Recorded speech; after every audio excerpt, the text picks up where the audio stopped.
What's up, everyone, and welcome to the P Squared Soccer Podcast. My name is Preston. And I'm Phil. Thanks for joining us on the inauguration of our new channel. On this channel, you can expect weekly updates and discussion on the latest soccer news and scores, and hopefully, eventually, coverage of other sports. And we also plan on posting gaming videos to this channel. So if you like games such as FIFA, NBA 2K, Rocket League, and others, please subscribe and like this video to see future content. Also, make sure to keep updated on our social media accounts so you'll know when we'll be streaming together on Twitch. Alright, Preston, let's jump right into it. Transfer deadline, Preston. We have the Aubameyang, Batshuayi, Giroud merry-go-round. What are your thoughts with regards to how that is going to fare for each individual team? All right, well, personally, my thoughts on this are that it's going to benefit all the teams. I think that Aubameyang, as much as it hurts me as a Chelsea player or as a Chelsea fan, is literally the perfect fit for Arsenal. I think that he'll go really well in Arsene Wenger's system. He's exactly what they need. I kind of thought that Lacazette is a lesser version of Aubameyang. I don't want to be too harsh on Lacazette, but as far as Auba goes, I think he fits that system perfectly, and we already saw evidence of that in his first match. When it comes to Batshuayi, as a Chelsea fan, I was happy to see him go on and get minutes. I think he needs the minutes. I think that whenever he featured for Chelsea, he showed that he's a good poacher, but I don't really think that he does much other than poach. Like when it came to connecting with Hazard or others, he kind of struggled in that aspect. And when it comes to Giroud, I'm really, really, really happy about that. He's exactly what Antonio Conte wanted. He's a target man. He can lay the ball off. I really think, even at his age, he'll have a few good seasons with Chelsea. And I'm glad they're willing to break their policy of offering more than a 12-month deal for over 30 guys. So overall, I think it'll be a good three-way swap. What are your thoughts on it? I think you hit the nail right on the head there. Honestly, I think you brought up a good point in that Lacazette is a lesser version, in my mind as well, of Aubameyang. I mean, they're both pure finishers. They're both pacey strikers. With regards to how they're going to link up, or how Aubameyang's going to link up with his teammates, I mean, you saw what Dortmund did with him and Mkhitaryan and Marco Reus and Aubameyang, a few years back. And that team was downright filthy at times with regards to how they were constructed offensively. Batshuayi, I think you're, again, correct in that he does need minutes to cement a place in a future Chelsea squad. He is the best pure finisher, I think, within Chelsea's system right now, and I think it's going to benefit Dortmund for sure, him going there, because, I mean, with the loss of Aubameyang to Arsenal, that's a huge deduction in the amount of goals that they're going to score. And Batshuayi, I think, can at least maintain somewhat of a respectable amount of goals himself. I would estimate that he's going to end up with probably 7 or 8 goals for Dortmund by the end of the season, if not more. Giroud, on the other hand, I think fits perfectly into Chelsea's system and is exactly what Antonio Conte wants. You need a big, solid pivot for guys like, Pedro, although he's injured now, and Hazard to play off of and to open up space for them and draw the center backs of the opposition towards him. And I think Giroud, having watched him for, the past 4 or 5 years, since I think he's been there since 2012 with Arsenal until his recent move to Chelsea, he just brings a lot to the table with regards to being a perfect target man. And he's easily the best in the league at being a target man. You look at guys like Lukaku, who are a little bit more athletic. I would have to say that Giroud is the perfect fit for Chelsea. That's interesting. I have a question for you. Yeah. Who do you think out of the trio is going to score the most goals?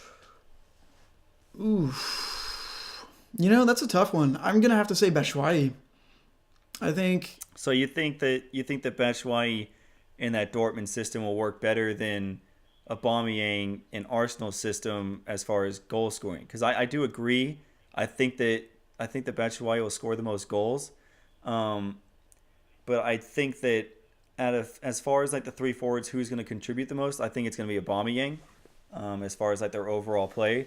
And I don't want to say that Giroud isn't going to have a big impact at Chelsea, but I think that once Morata gets healthy, unless Conte changes his system, you're just not going to see as much starting positions for Giroud, and you'll just see him be that super sub that he was at Arsenal. Whether he really likes that or not is a question for a future date, but that's just kind of my thoughts on how things will go out the rest of the season. Yeah, I mean, I agree. I think Aubameyang's going to have a distinct impact on the way Arsenal is structured up front. And you look at also the addition of, I mean, we'll get into that in a bit, but the addition of Mkhitaryan is going to benefit Aubameyang in his, I guess, in gelling with the front line that is Iwobi, Ozil, eventually guys like Wilshere and Aaron Ramsey.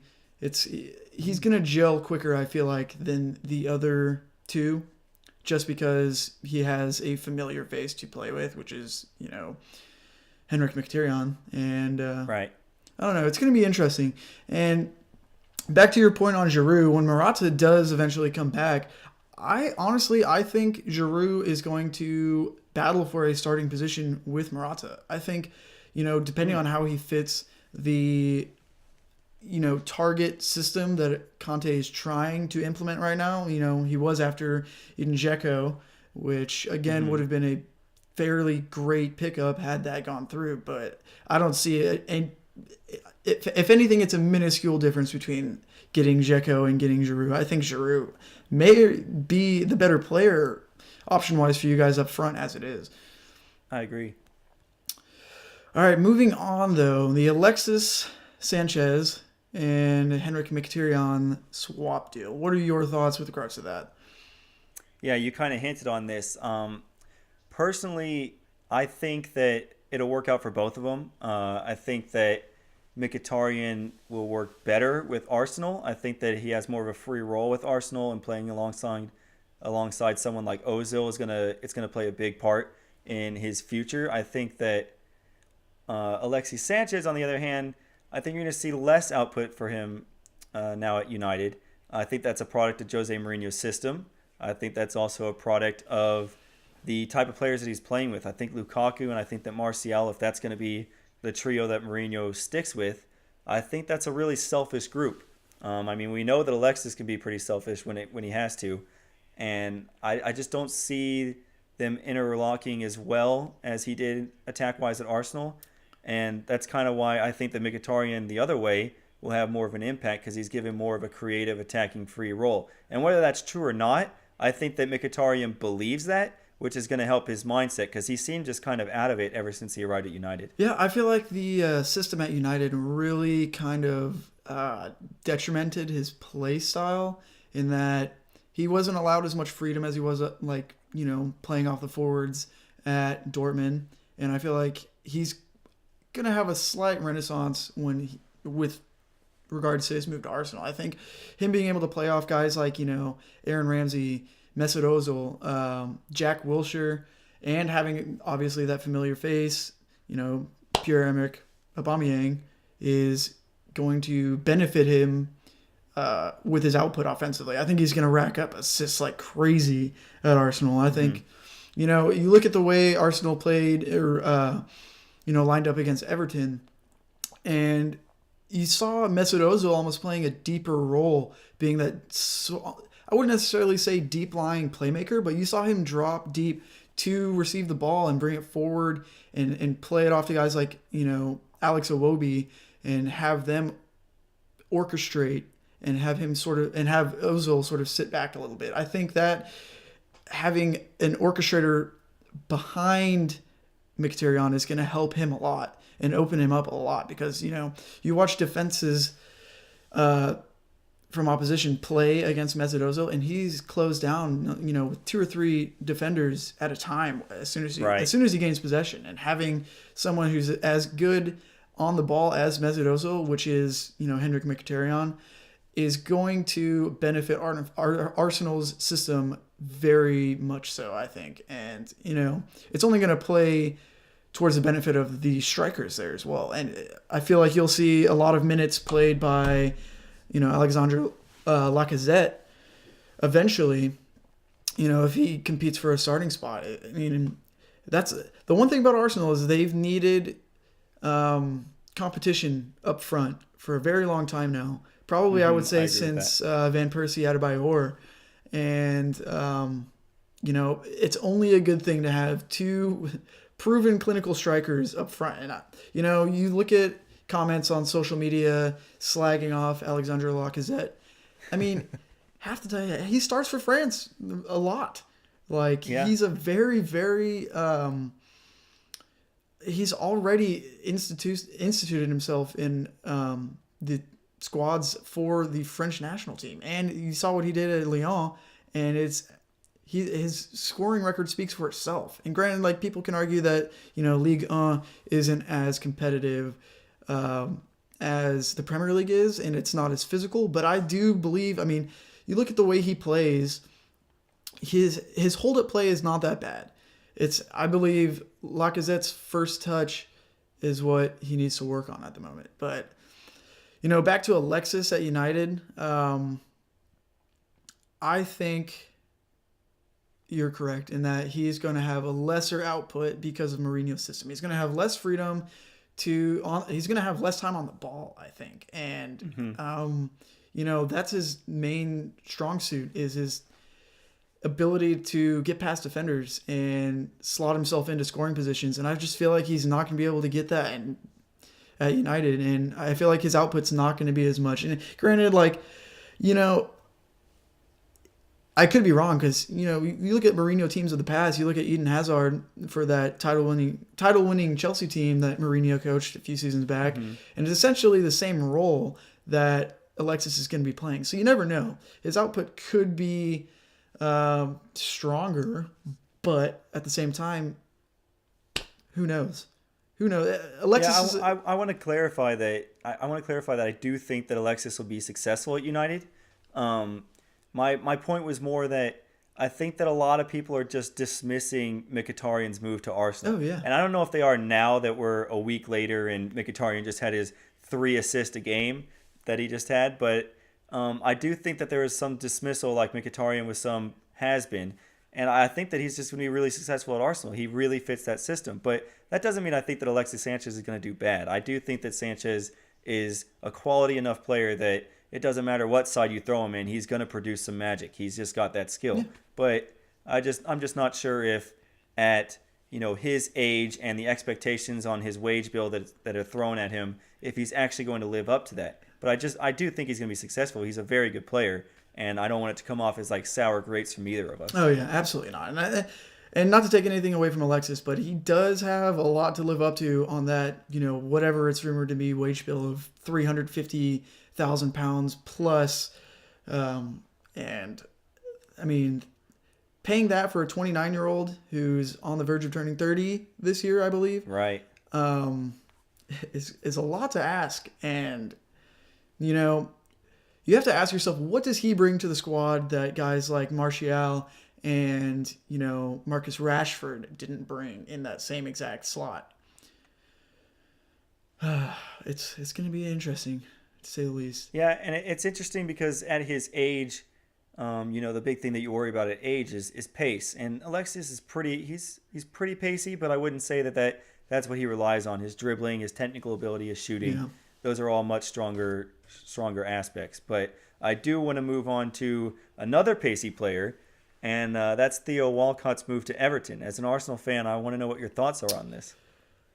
Whew, that's a tough one. He was with Arsenal for 10 years. I got to watch a lot of his play, and to sum him up in one word, it would just be inconsistent.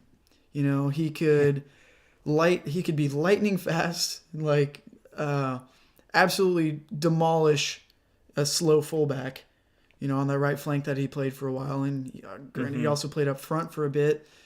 Granted, also during his contract talks, which may or may not have had something to do with it. But, you look at his play, and like I said, it's inconsistent. He has his 20 goal seasons, and he has his 7 goal seasons for Arsenal.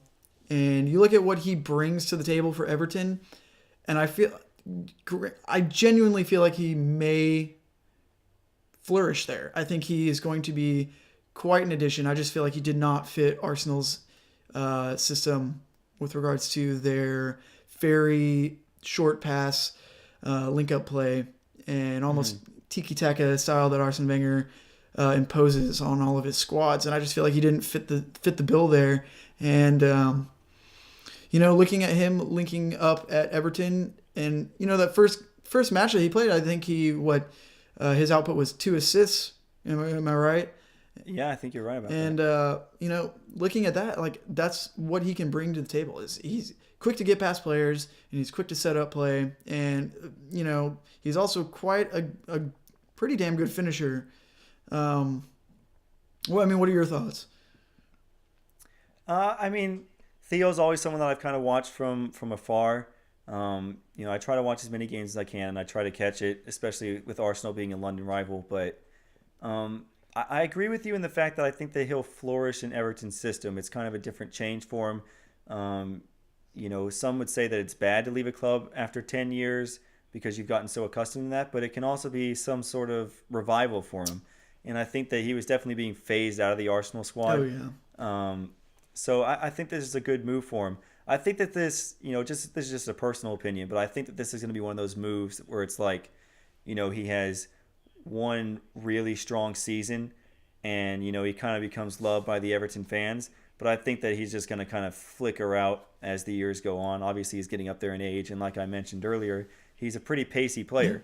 But, you're right. He does have lots of features. Like his finishing is, I think, vastly underrated. Yep. And I think we'll already start to see that at Everton here pretty soon. Yep. And you also have to take into account that he is still, has he really recovered from that ACL tear that sidelined him for a year or I think it was a little less than a year.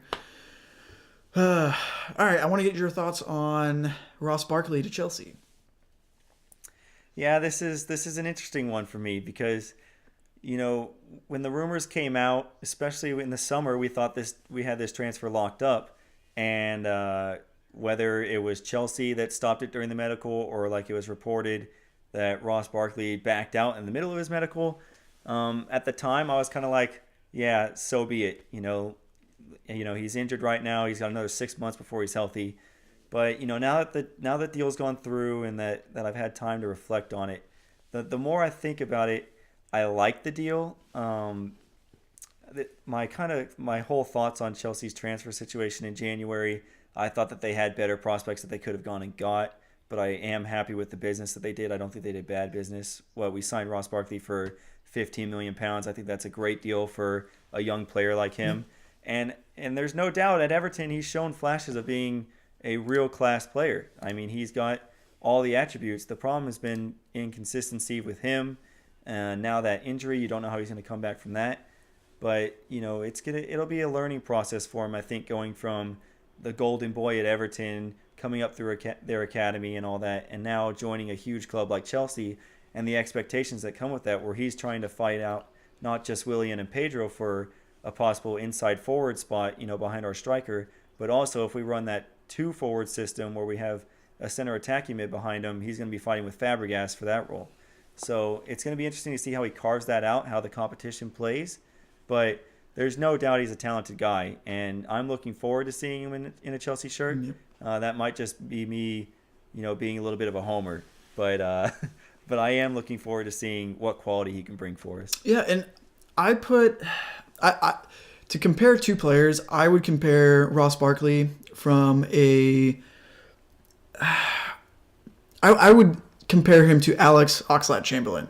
To me, I feel like they've always been touted young prospects, and to see whether or not they can, have some end product to their game is going to be very interesting. And I think, just like Alex Oxlade-Chamberlain, his move to Liverpool kind of opened up his play and kind of gave him less restrictions on how he could play in Jurgen Klopp's system.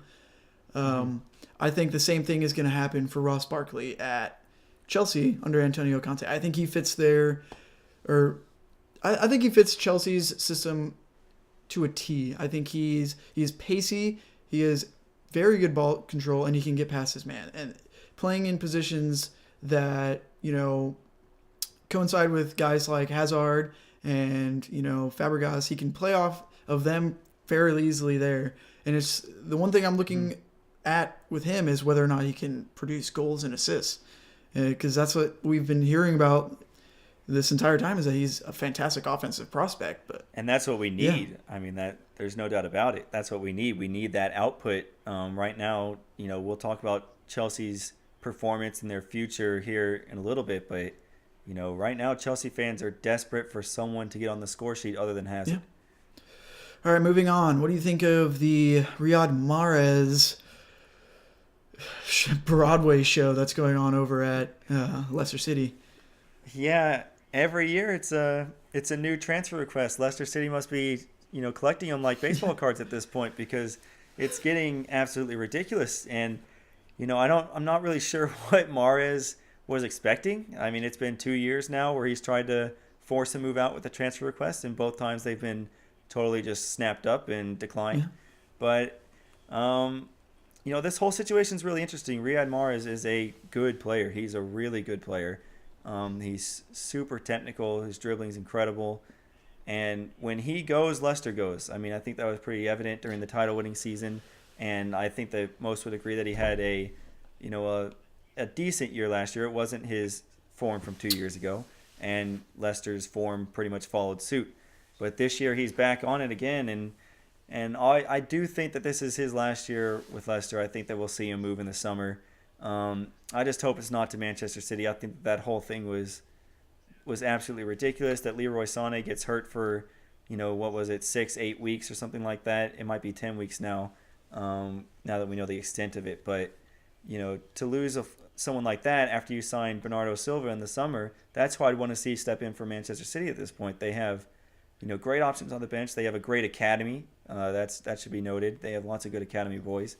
But to just go out and dump a bunch of money and get Riyad Mahrez, that would have felt a little wrong to me at this point. And that's even coming from the Chelsea rent boy over here.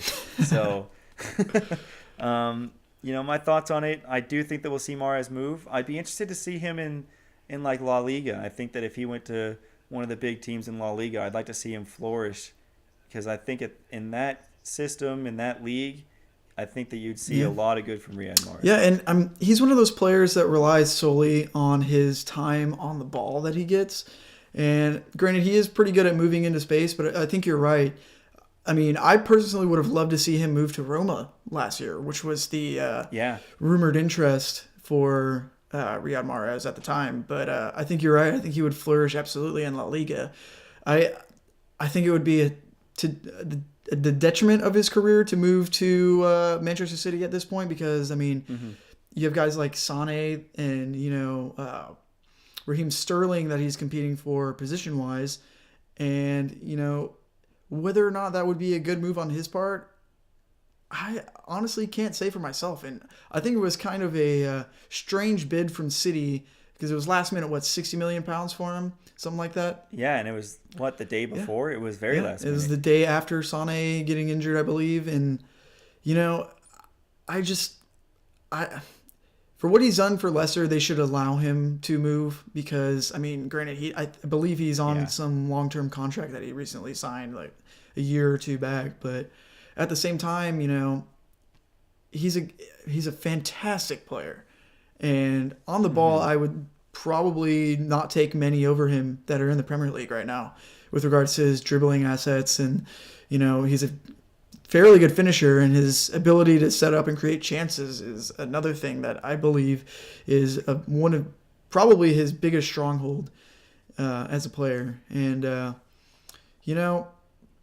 it's going to be interesting. It's a saga that, feels like a broken record. And, how many times have we heard that Riyad Mahrez wants to leave Leicester City? And, it's going to be interesting in the summer to see where he ends up, because at this point I think it's pretty finite that he's going to end up somewhere other than Leicester. Yeah. And I'll be interested to see who replaces him at Leicester, because how do you replace his output? It's interesting. I still don't think they found someone to replace Conte, who was very key to that title-winning season. And it very much is the triumvirate that everyone talked about. Vardy, Mahrez, and Conte are the three tools that led Leicester to the title. And so it'd be really interesting to see, with 2/3 of those tools gone, what would happen to that squad? Who would they replace them with? They're going to get a huge sum of money for Mahrez at the end of the Oh summer. yeah, So I definitely don't think that there are any revenue doubts there. But it will be interesting to see how they replace him if he does move in the summer. yeah, exactly.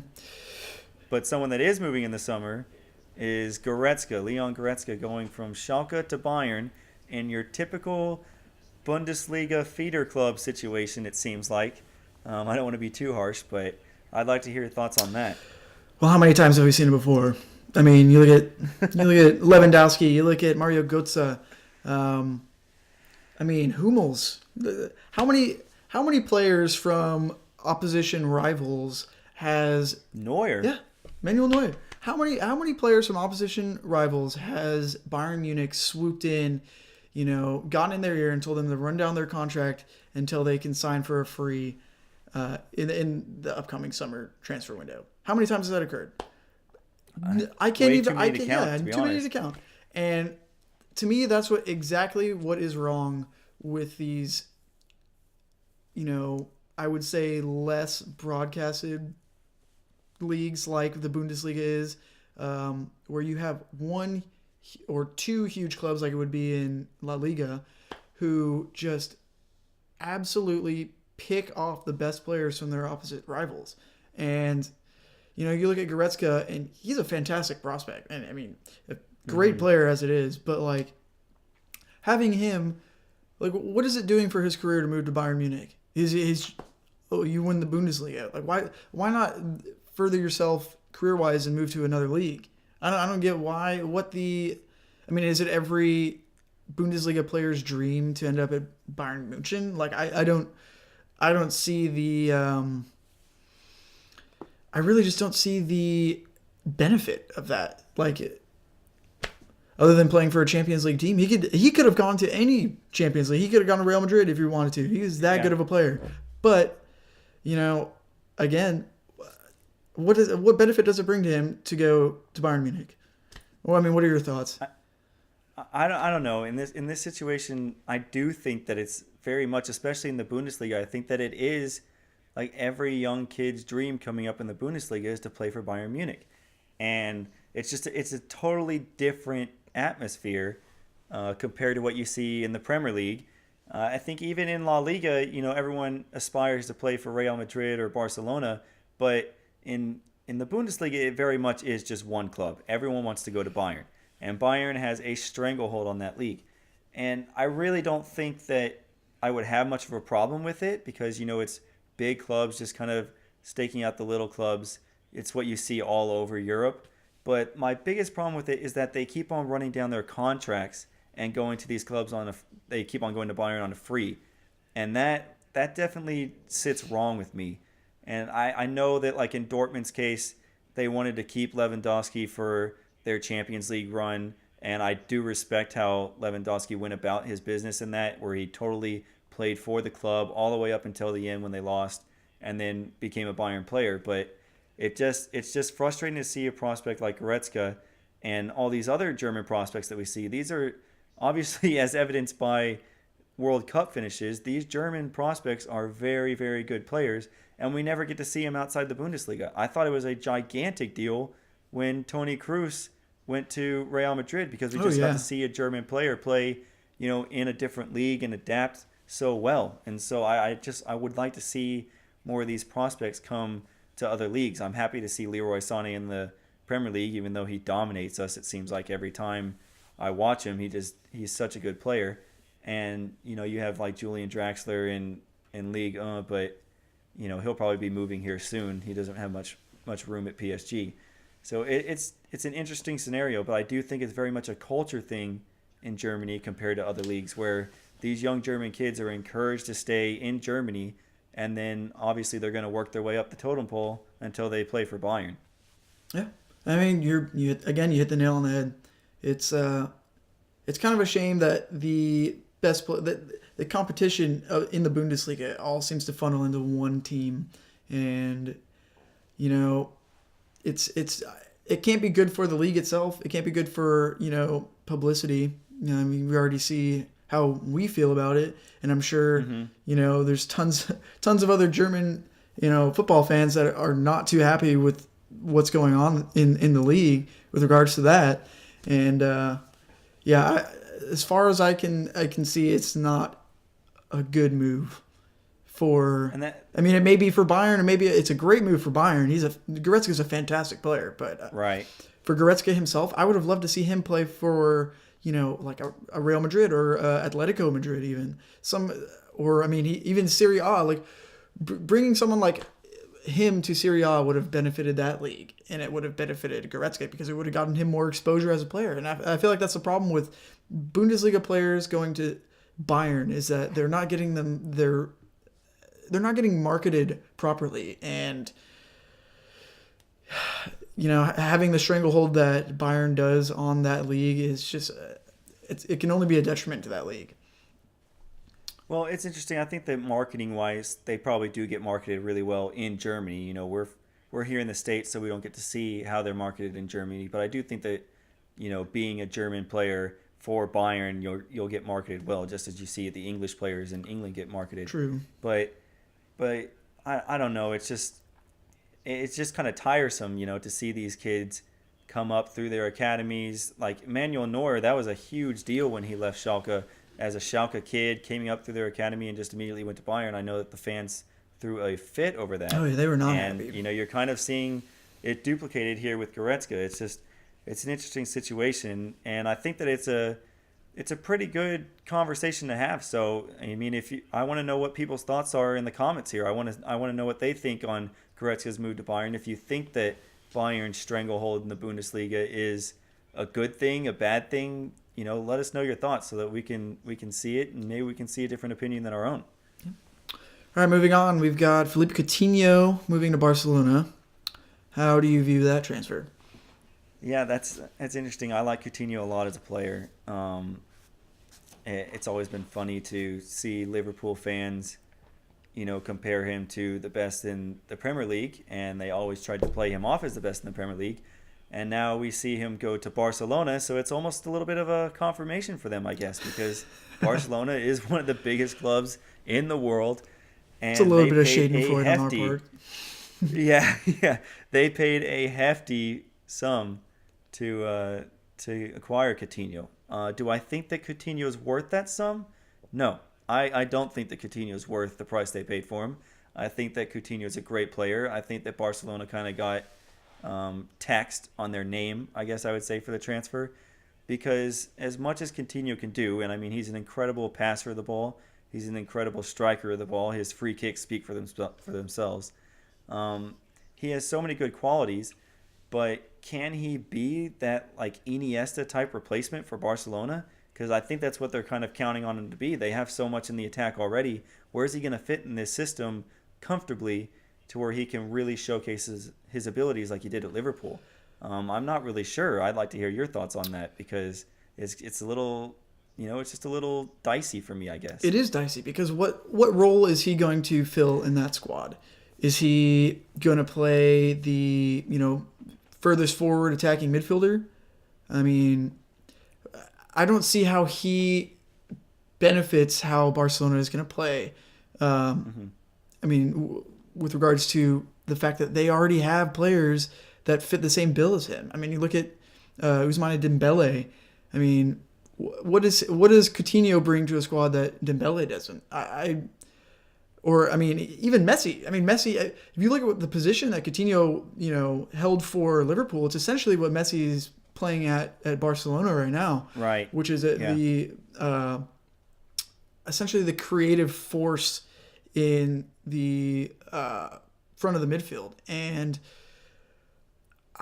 I don't see how he benefits by going to Barcelona. Granted, I'm sure it's every kid's dream to play for Barcelona, but at the same time, why not stay at Liverpool and cement yourself as a club legend? Why not, try to tear up the Premier League?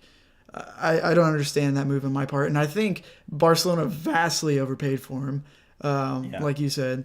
And again, that's good. It's another interesting transfer that's gonna really either open your eyes to how well of a transfer it's gonna end up, or in my mind, is either just gonna fall flat on its face and end up being a terrible buy.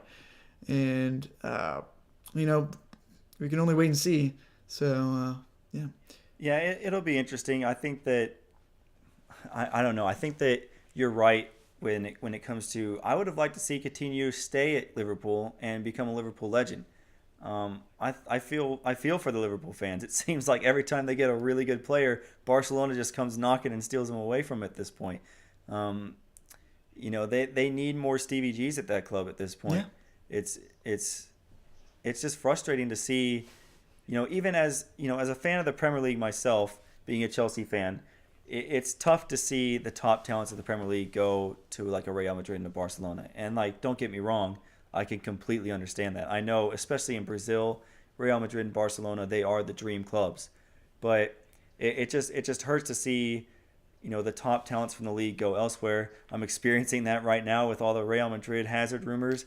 Like, please, please, please, please stay, Eden Hazard. We need you here at Chelsea.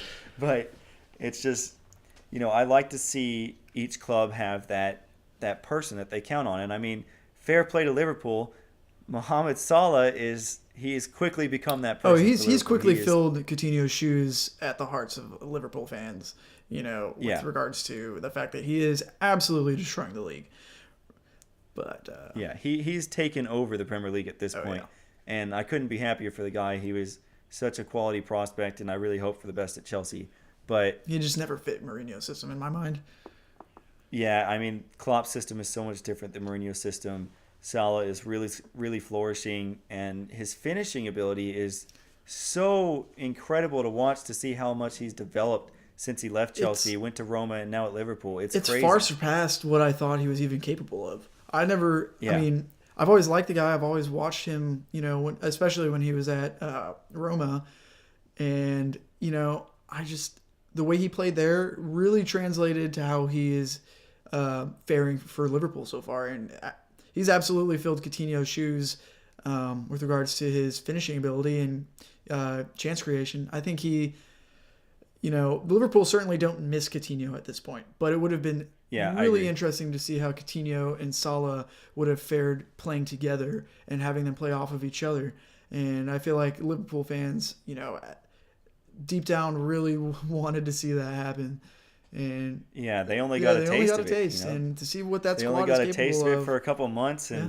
and I'm honestly stunned. Just kind of over all the topics that we've gone over.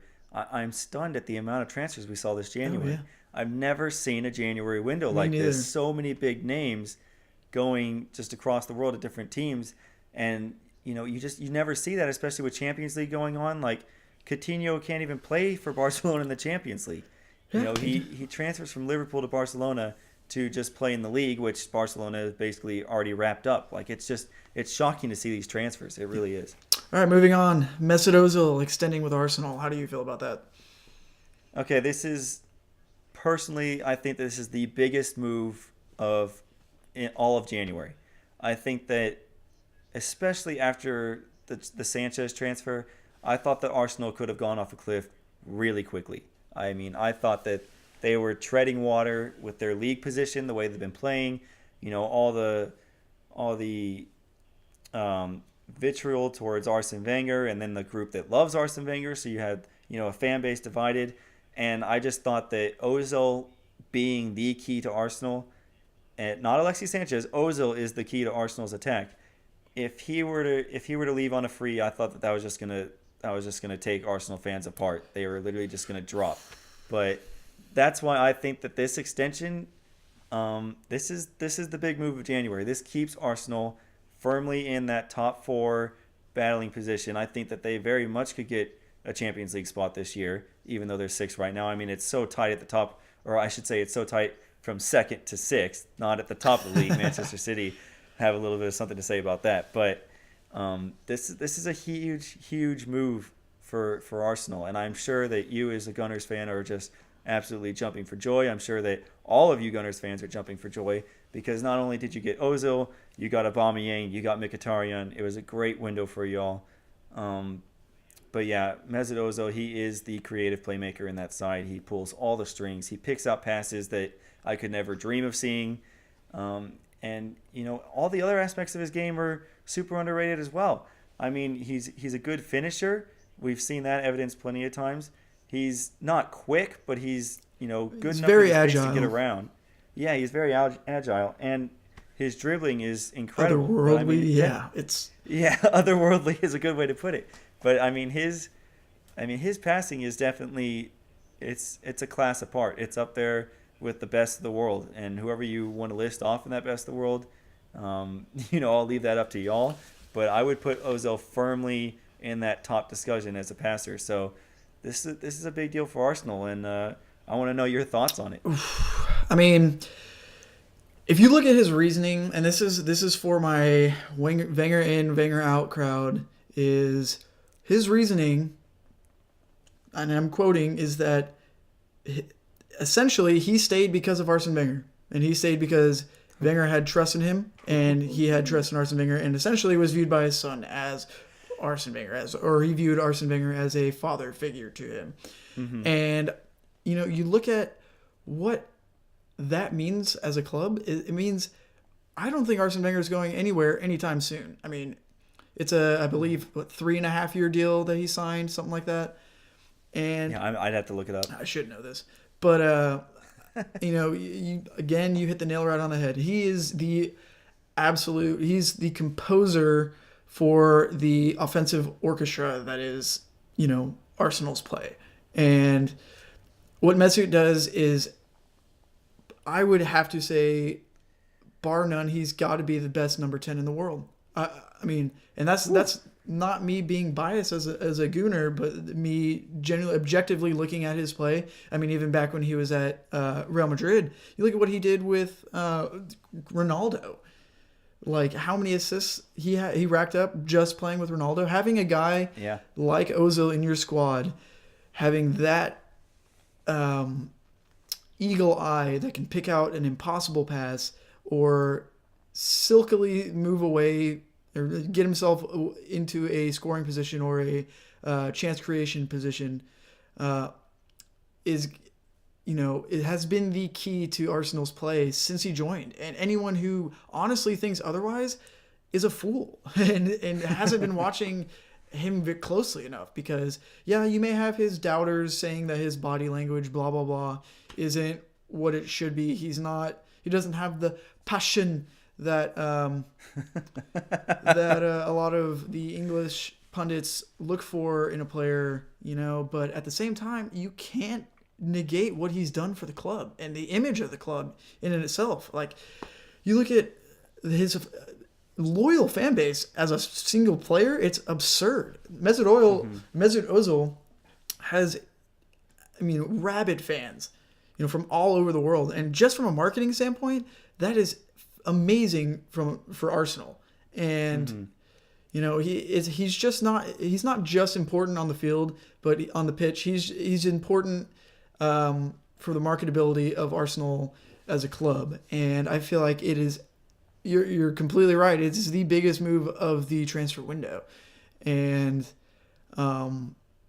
it only cements him, in my mind, as a fan favorite for Arsenal. And anyone who doesn't believe he is beneficial to running the front line at Arsenal is absolutely a fool in my mind. And those are my thoughts on it. I think, you had fans scared that bringing in Mkhitaryan was going to end up being Ozil's replacement, and everyone was worried that he wasn't going to sign the contract, and everyone was worried that he was going to end up at United. And granted, that would have been a huge slap in the face of the Arsenal fan base. Oh, yeah. But at the same time, he only proved his loyalty to the club and to Arsene Wenger. And from my eyes as a Gooner, it's great. I love Mesut Ozil, and I think he is going to be the key going forward for Arsenal as a team. And that's all I have to say on that matter. I think it's fantastic. All right, well, I want to switch things up here a little bit. Both of us being Americans, there's a lot to talk about when it comes to U.S. soccer. The most recent story being that a big-time young midfield prospect that could choose both the United States and Mexico has chosen Mexico. Jonathan Gonzalez chooses the Mexican national team, El Tri, over the United States, even though he was rumored to have wanted to play for the United States more than Mexico. He felt he was slow played a little bit, I heard, and that Mexico gave him that opportunity now. And with them qualifying for the World Cup, it's obviously a huge deal. And so I want to know your thoughts on this because this is a big deal for U.S. soccer fans as far as a good player coming into the squad and also, maybe a culture around U.S. soccer at the moment. I mean, if you look at U.S. soccer right now and look at the fact that a nation of 300 plus million people with the output of athletes that the United States has could not qualify for the World Cup under Bruce Arena. Ooh. It hurts to say, but we deserve it. We deserve Jonathan Gonzalez to not join the U.S. ranks. It's testament to where the United States Soccer Federation is going with directionally, and it's down at this point. I mean, you look at guys like Pulisic, who are key to the United States men's international team, but and then you have guys like Jonathan Gonzalez, who are supreme talents that could choose one or the other, and they end up choosing Mexico over the U.S. That just is a statement in and of itself. A player choosing one or the over the other. It's if you narrow it down to its root, that's horrible for U.S. soccer. I don't know. What are your thoughts? Yeah, my thoughts on this are that you kind of nailed it. That this is obviously it's pretty easy to tell. It's very, very bad for U.S. soccer. It's damning, is what it is. Yeah, this is one prospect, so I don't want to throw the panic button out there completely because it's the World Cup. Missing the World Cup is by far a bigger deal, and that's still really fresh. But if this is a pattern to come, then U.S. soccer is going to go downhill really quickly, and this is coming after a time period where us soccer fans in the United States, we really felt that things were going up. We really could envision a really good United States national team here in the next few years. But I mean, this is a huge stunt in that growth, and Jonathan Gonzalez is kind of the starting point of that. I guess the starting point would be missing the World Cup, but this is the first major prospect that we've missed out on since then that had the choice to choose between the two countries in Mexico and the United States. And to have him go to our rival slaps even harder because you just know at his young age he's going to feature for the Mexican national team quite a bit.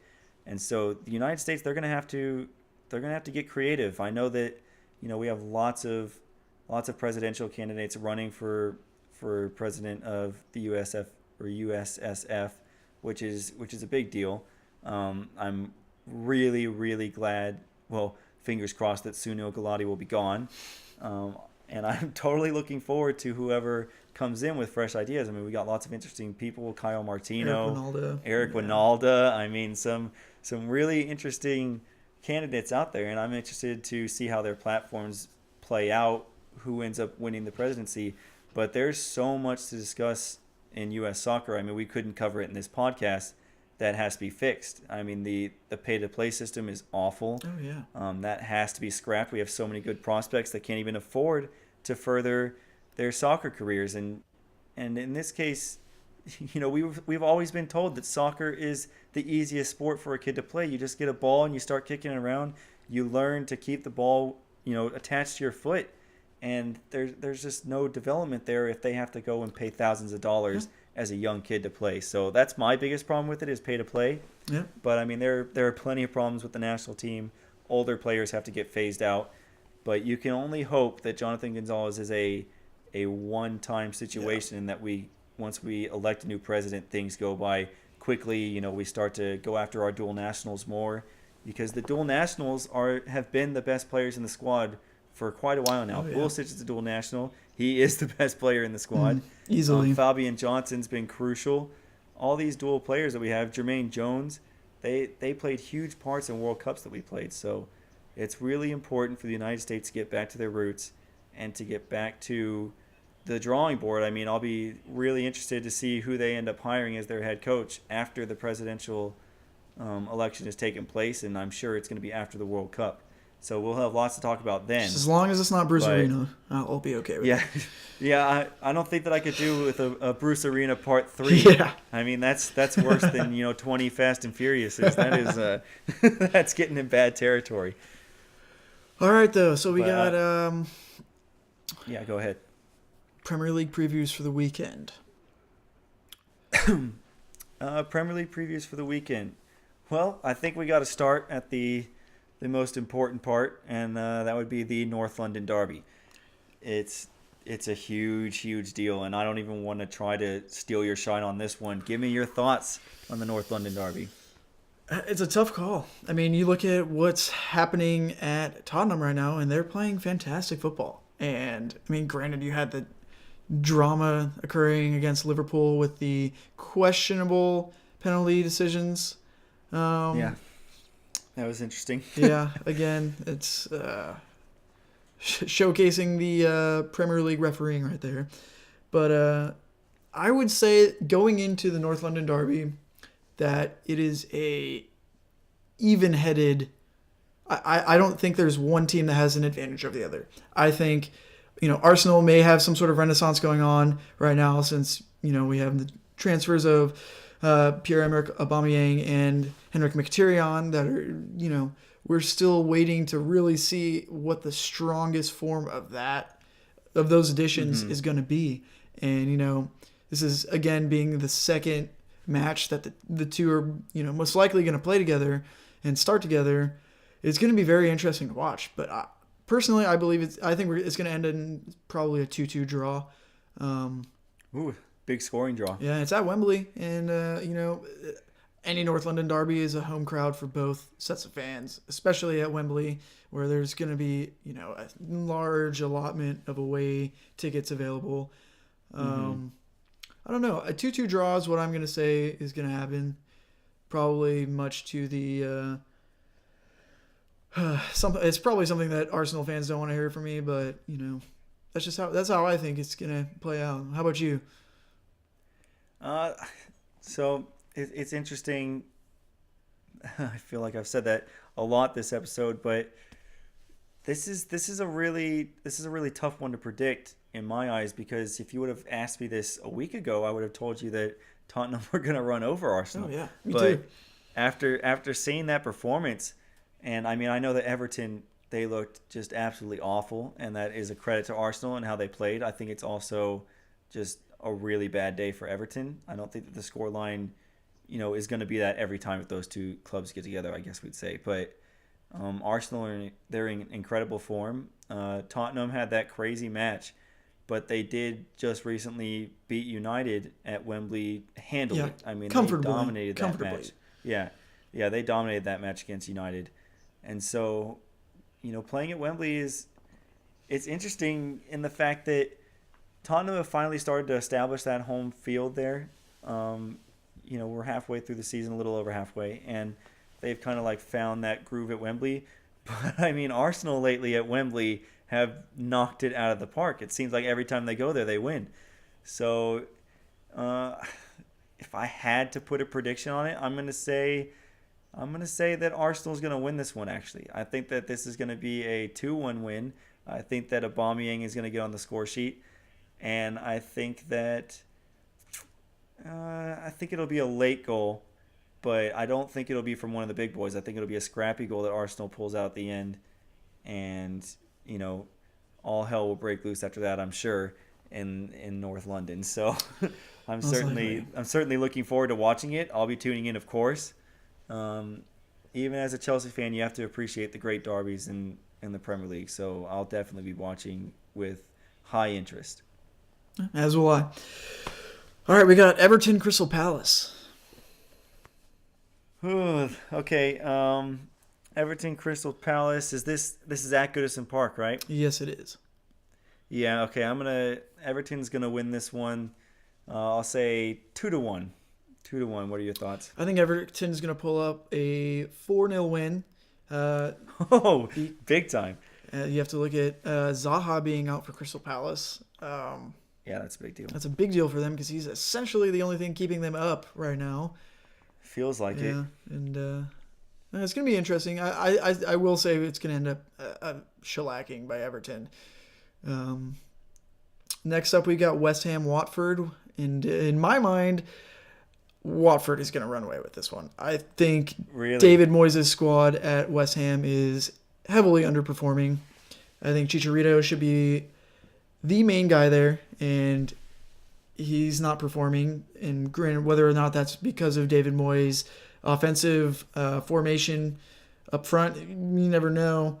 But at the same time, I just don't see West Ham being able to handle a Watford side that, handily defeated your Chelsea. What was it, yesterday? 2 days ago?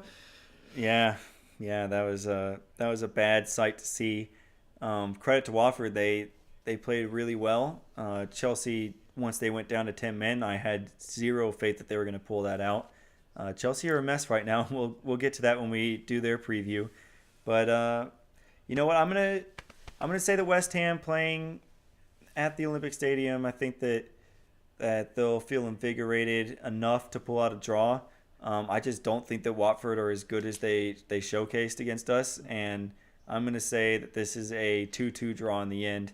And I think that should be a disappointment for West Ham. West Ham needs to be performing better than they are. This is a little ridiculous that they're in the spot that they are right now. For as big of a club as they are.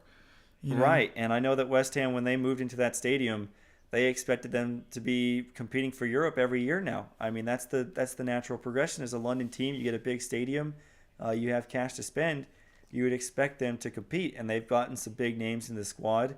I really liked at the time. I liked the Chicharito move. I liked Marko Arnautovic. I thought that was a good move, but it seems like no one in the squad has really gelled, as much as they should. Each person seems to have their own individual brilliance every once in a while, but as a squad, they're very dysfunctional, and that's disappointing for a lot of fans in the Premier League. We like to see more and more teams work their way up into the top. We love the competition in the Premier League, so hopefully West Ham can figure it out. But I'm going to go with the draw on this one. Okay. We got Swansea and Burnley, who, to me, are two teams that are performing well at the moment. You have Swansea hiring on the new manager, and Burnley's defensive capabilities that are keeping them in seventh. Seventh in the table. Seventh in the table, Burnley, and as limited offensively as Burnley can be, I think they're going to pull away with this one. I think it's going to be 2-0 away at Swansea. In my mind, I don't know who's going to score, but at the same time, I see Burnley manhandling Swansea and defensively. I just feel like Swansea, with that Burnley defense, I don't see Swansea being able to pull out anything. How about you? I agree with you. Yeah, I agree with you on that. I think that Burnley's going to win this one. I think that I've learned to not go against Sean Dyche at this point. He's pulling off a little bit of a miracle here. I mean, seventh in the table. Oh, yeah. It's not an amazing position, but for a club like Burnley, that is a huge deal. And they're firmly cemented themselves in the top half of the table. They are a great team. Yeah. I wouldn't say they're a great team to watch as far as style goes. Aesthetically, they're not. But right, but you have to appreciate their determination. I mean, those players are playing for their manager, and they are performing very, very well. So, Swansea, they've had some moments lately. They've played well, as you said, but I think that their train stops here because it's not like Burnley's going to come in and underestimate Swansea. Swansea,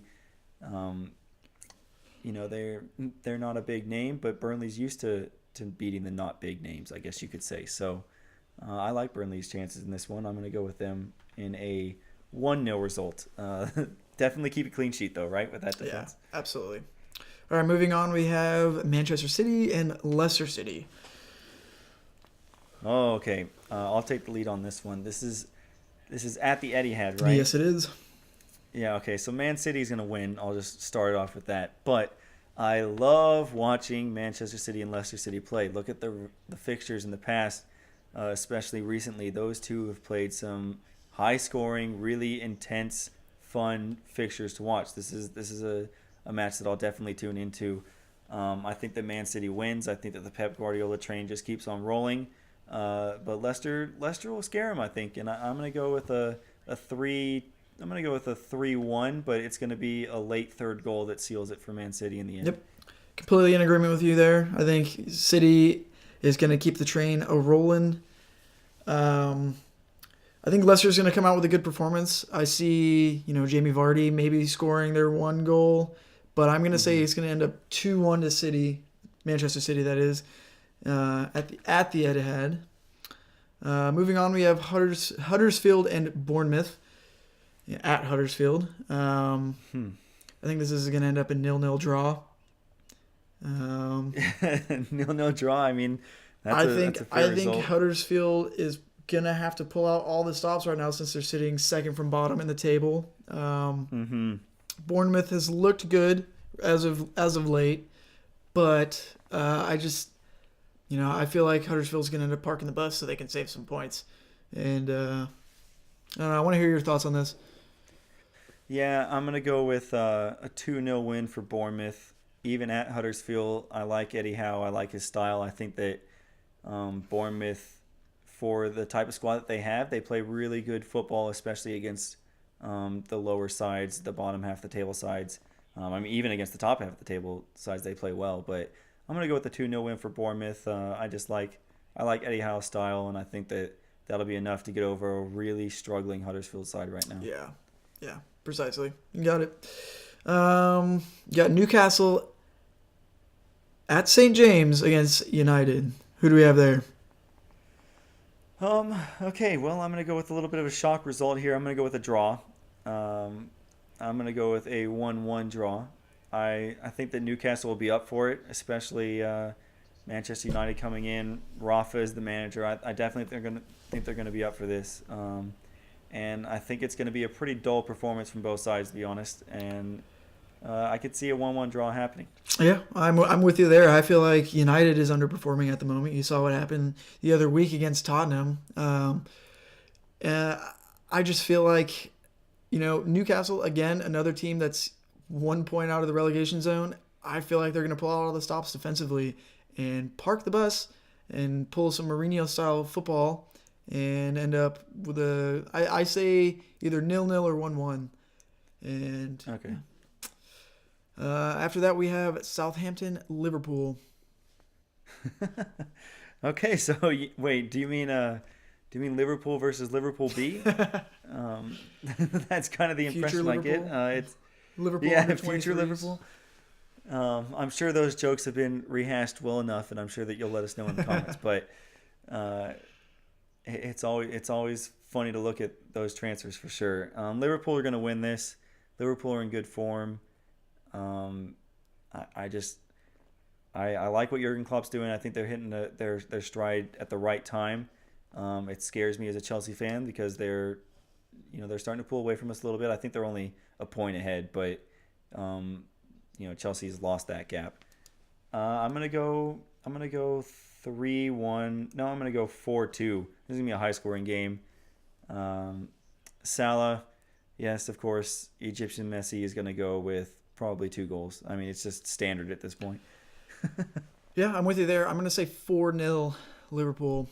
4-0 Liverpool. I think it's going to be a goal fest, but in one direction. I feel like Liverpool is playing fantastic football at the moment. And, looking at Mohamed Salah, his performances and guys like Firmino, I don't see how Liverpool doesn't run away with this.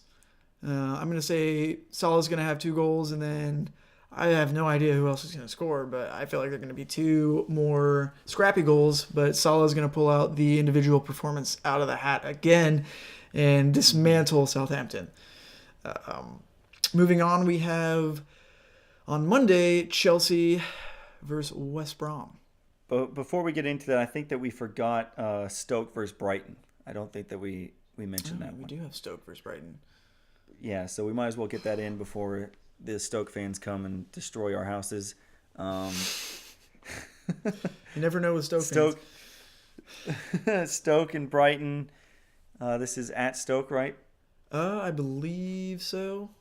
Yeah. I'm gonna go. I'm gonna go 1-0 to Stoke.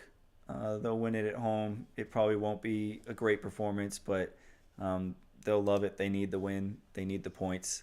Yeah, I'll go 1-0 to Stoke. I'm gonna go. I think Brighton has been playing pretty well lately, and Mm-hmm. I know it's at Stoke, but a team that is currently third in the relegation zone, or I guess first in the relegation zone. I don't know if it would go bottom to top or top to bottom. Uh, I feel like Stoke is gonna lose out again. I feel like with the way Brighton's been playing lately, and they have shown some bright spots with their offensive capabilities, I think Brighton's gonna pull this one out 1-0 and cement Stoke City as a team fighting for their place in the Premier League. As I see them, Yeah, they I are. see them being relegated at the end of the year. Ooh. Yeah, that's just That's harsh. it may be harsh, but that's the truth. That's just how I view things right now. Let's see. All right. We've got. All right. Now, Go ahead. yeah, I was gonna say now we can talk about my club in crisis here, Chelsea. Chelsea West Brom. Let's start with your thoughts before I get into it. You know, with Bakayoko's suspension, I see Chelsea pulling a 3-0 win out here. I feel like he has been Oh to the no. absolute detriment of Chelsea's play. And, his ball retention has been poor at best, if not god Yeah. awful. And, being a holding midfielder, what else can you say? That's his entire job is ball retention. And it's been poor at best. And I see without him in the lineup and the amount of times that he loses possession in a game for Chelsea, I see Chelsea pulling out a 3-0 win here. Considering that West Brom is last in the table and are not playing well. And yeah, what are your thoughts? All right, I see an equal win. I see 3-0 as you do. I see it for a different reason. I I do think that it'll be helpful not having Bakayoko in the lineup. I think that it's a little harsh on him. He was so bad against Watford, but he had been coming off two good performances, probably his two best performances in a Chelsea shirt. He is not fit the bill of what we paid him yet. He's 23. He's raw. He has lots of talent. So I'm not going to give up on Bakayoko. But yeah, he has definitely struggled this season. It sucked. It was tough to see him get sent off after he'd been on a decent run of form lately. And by decent, I mean just like decent by his standards. Still I guess. mediocre by like anyone's standards. Right. I mean, I don't want to go too hard on the guy. Like I said, it's his first year. It's adjusting to a new league. He wasn't supposed to start over Matic. I think that's been misconstrued all across the media. Conte wanted Matic to stay. He wanted Bakayoko to learn under Matic and be depth. Matic forced his way out. He wanted to work back under Mourinho. So that is what it is. Moved on. But as far as this match, I do see a 3-0. I see this as Chelsea fighting for their manager. I don't think that Antonio Conte is going to get sacked this year. I don't think he deserves to get sacked this year. And I don't think that he wants to leave Chelsea as bad as everyone thinks he does. I do think there has been some struggles with the board. And I think that he has every right to question the board's ambition on what they've brought to him, especially after winning a title, because it seems like rinse and repeat. Chelsea win a title, and then they don't improve the squad enough the summer after while everyone else is trying to catch them. And, I can definitely see Antonio Conte's frustrations there. But Roman Abramovich was ready to stick it out with Mourinho. There was no doubt that he pushed that as long as he could. But Chelsea were halfway through the season, and they were in the relegation zone. And at that point, Roman he had to do what he had to do. And Mourinho had lost the dressing room reportedly. I don't know if I believe that, but in that case, I can understand his sacking. Right now, Chelsea sit fourth in the table. They're still in the Champions League. They're still in the FA Cup. Let's cool it down on the whole sacking Antonio Conte thing. Yes, it's been a really poor couple of It's a performances for rough Chelsea. patch It's actually for sure. yeah, it's been a poor month and a half, 2 months for Chelsea for sure. But let's cool it down. They're still in a Champions League spot. They're still in the Champions League, and they're still in the FA Cup. There's still so much to play for this year. There's been injuries all throughout the squad. This is going to be Chelsea coming out against West Brom, who are just a dreadful team at the moment. And they're going to make a statement for their manager at Stamford Bridge. They're going to win 3-0. It's going to be easy, I hope. It's going to be Giroud getting his first goal in a Chelsea shirt. And it's going to be Hazard being Hazard. So I'm expecting a good performance. If I come back here on next week's podcast and we had lost that match and Antonio Conte's fired, then maybe I should quit this job. But but that's my opinions. I'm staying confident as a Chelsea fan in the moment. There's just still so much to play for this season. It's not time to give up on them yet.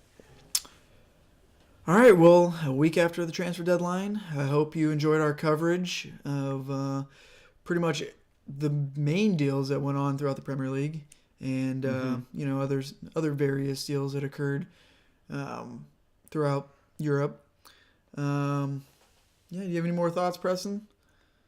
Yeah, I mean, if any of you guys have anything else you want us to talk about on the podcast, soccer related, just put it down in the comments, and we could try to get to them for next week's podcast. Let us know your thoughts on what we had to say. We always would love to interact with you guys.